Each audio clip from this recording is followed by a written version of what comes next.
एक दिन मेरा दोस्त लुकास क्लास में हांफते हुए दौड़ कर आया और उसने हमें एक भयानक खबर के बारे में बताया।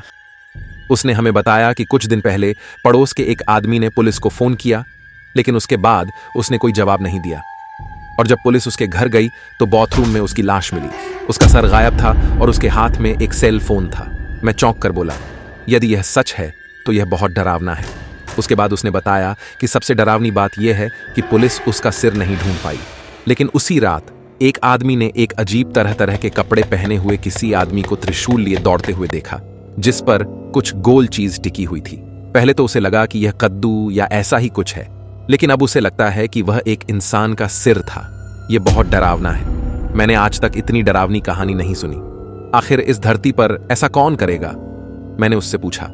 उसने आगे कहा, अब हमें सावधान रहना चाहिए और अगर हत्यारा आए तो अपना बदसूरत चेहरा दिखाओ और वह दूसरा सिर ढूंढने चला जाएगा। तुम ऐसे हालातों का मजाक कैसे बना सकते हो?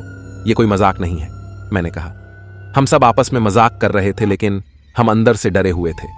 उसी रात जब मैं सो रहा था तो मैंने खिड़की से एक कौवे को कांव कांव करते हुए सुना। मैंने लेटे हुए ही उससे गुस्से में कहा, कौवे चुप हो जा, नहीं तो मैं तेरी गर्दन तोड़ दूंगा। लेकिन थोड़ी देर बाद मैंने किसी को बहुत ही धीरे से फुसफुसाते हुए सुना, शायद तुम्हें अपनी गर्दन की ही चिंता करनी चाहिए। मैंने चौंक कर खिड़की से बाहर देखा तो वहां एक आदमी खड़ा था। उसने एक अजीब तरह की बहुत बड़ी टोपी पहनी हुई थी और उसके चेहरे पर गन्नी के थैलों से बना एक विचित्र मुखौटा था। वह कौवे की तरह कांव कांव कर रहा था। मैं डर के मारे चिल्लाने लगा और तभी उसने मेरी खिड़की खोली और अंदर आ गया। तुम बहुत जोर से चिल्ला रहे हो, तुम्हें चुप कराने के लिए मुझे तुम्हारा गला काटना होगा। उसने मुझे धमकी दी। फिर मैंने उस पर कंबल फेंका, बिस्तर से कूद गया और यूसैन बोल्ट से भी तेज रफ्तार से कमरे से बाहर भाग गया। उसने अपने त्रिशूल से कंबल को फाड़ दिया और मेरा पीछा किया। मैं तब तक दौड़ता और चिल्लाता रहा जब तक कि मेरे पापा नहीं जाग गए। मेरे पापा अपनी बंदूक लेकर दौड़ते हुए बाहर आ गए। मैंने रोते हुए पापा से कहा, पापा उसे मार डालो। मेरे पापा बंदूक लेकर मेरे कमरे में गए और वह आदमी खिड़की से कूदकर भाग गया।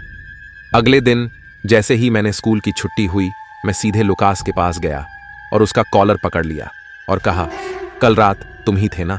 अब तुम मुझे एक नया कंबल ला कर दो। तुम किसके बारे में बात कर रहे हो? उसके चेहरे पर हैरानी भरे भाव थे और जब मैंने लुकास के सूखे शरीर और पतले हाथों को देखा तो यह साफ था कि लुकास वो आदमी नहीं था जो कल रात अकेले इतना बड़ा त्रिशूल चला रहा था। मैं बहुत घबराया हुआ था। फिर लुकास मेरा मजाक उड़ाने लगा। उसने कहा, तुम बहुत नन्हे हो। ऐसा कोई आदमी तुम्हारे घर में घुस जाए तो तुम बस उसकी आंख में उंगली घुसा दो, उसके बॉल्स में किक मारो और 3 बार लगातार उसके बॉल्स के बीच में मारो और सब खत्म। अरे अगर मैं तुम्हारी जगह होता तो वह अब तक ऑपरेटिंग रूम में पड़ा होता।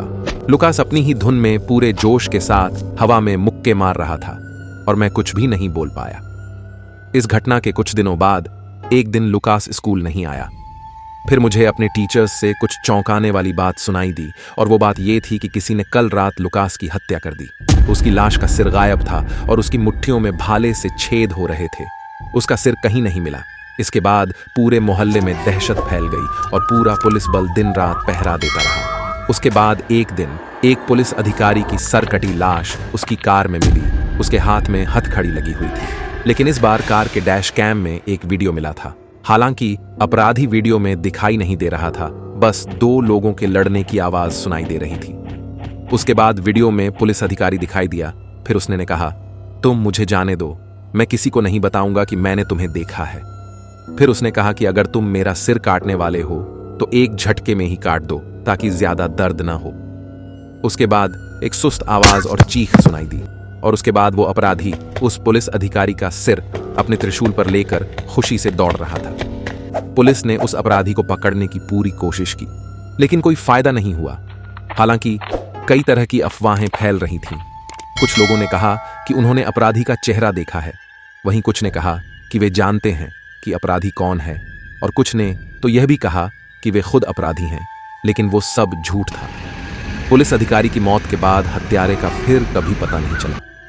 तब से पड़ोस के लोग अभी भी हथियार साथ में लेकर सोते हैं। मेरे मन में भी बहुत सारे सवाल है कि वो अपराधी कौन था, उसने वो सिर क्यों लिए और उसने उनका क्या किया।